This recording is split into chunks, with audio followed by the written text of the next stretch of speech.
அடி அம்மா ஒரு நாள் இப்படி கேட்க மாட்டாங்க.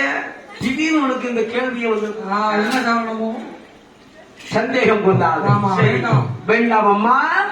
மன குழப்பம் வேண்டாம். சந்தேகம் என்பது வந்தால் சந்தோஷத்துக்கு அது பெரும் கேடு. ஆமா, சந்தோஷம் வெளியே போய் வீட்டினுடைய சந்தோஷம் எல்லாம் எங்க போயிடும்? ஆமா, வெளியே போய் இல்லத்துல இருக்கா? ஆமா, அந்த வீடு எப்போதும் காராட்டம் போராட்டம் சண்டை சண்டை சண்டை சண்டை சண்டை கொண்டே இருக்க மாட்டவா? முகத்துல கலை இருக்காது. ஆமா, சிரிப்பு இருக்காது. எப்பவும் எந்த நேரமும் சொல்லு. ஆமா, முக வாட்டத்தோடு இருப்பாள். அதனால அம்மா என்ன உனக்கு சந்தேகம் தான் தீரணும். சரி, நீ படைப்பித்தனை கொண்டு ஆளாக்கத்தனை கொண்டு ஈழம் விளக்கமெல்லாம் படியில் வந்தேன்.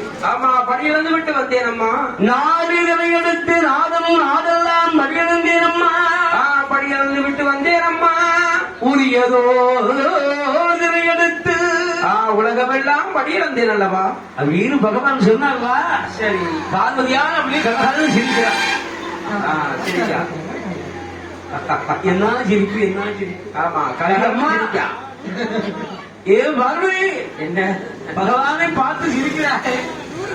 சிரிக்காது சிரிக்காது. அதுவும் ஆனவத்தால் சிரிக்காது சிரிக்காது. சிரிப்பு நிறைய வகை இருக்கு. நம்ம ஐயா என்எஸ்கே எப்பவுமே சொல்லிட்டு போயிட்டோம். சரி, ஆணவ சிரிப்பு, அசிட்டு சிரிப்பு, சிங்கார சிரிப்பு, இவன் சோக சிரிப்பு, இவன் சிரிக்கிறது சாப்பாட்டு சிரிப்பு, எக்கால சிரிப்பு. சிலர் எப்பவுமே சிரிப்பு. சாப்பாட்டுக்கு சிரிக்கான். எப்ப ஜோறு போடுவாங்கன்னு ஆண்டவனுடைய அருளால், கிருபையாள், பகவானுடைய அருளால் அம்மா என்ன நீ தந்ததோடு தலையை கொண்டு நாடெல்லாம் படியிழந்து வந்திருக்கிறேன். ஆமா, யார் ஒருவருக்கும் உறவில்லாமல் படிக்கிறேன் அம்மா. சிங்க உயிராக இருக்கின்ற சித்தரும்புக்கும், ஆமா, பெரிய உயிர் மத யானைக்கும், மத யானை வரைக்கும். அடி அம்மா என்ன என்ன யாருக்கு எந்த விதமான குறை என்பது வைத்தது கிடையாது. கிடையாது கிடையாது அல்லவா? நீ சந்தேகத்தை சொல்லிப்போ.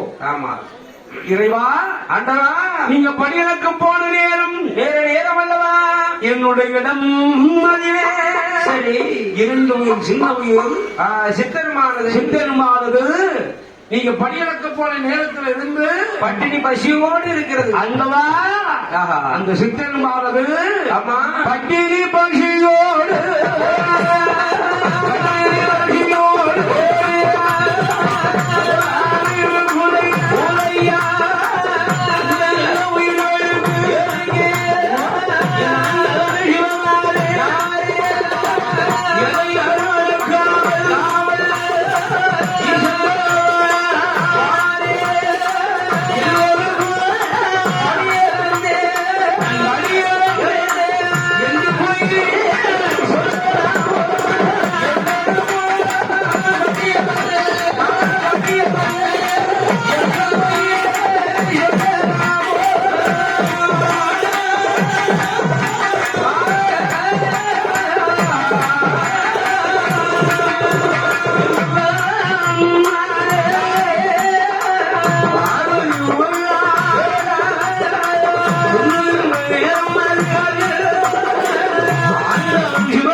ஆமா அங்க வந்து வருகிறவா அதை கண்டால் பார்வதியா என் அம்மையான பார்வதி உண்மையானவள் அந்த சிவனுக்குள்ள இருக்கிற சுத்தனமை பார்த்த உடனே கைகால அப்படியே நடந்துகிறா அவர் அங்கே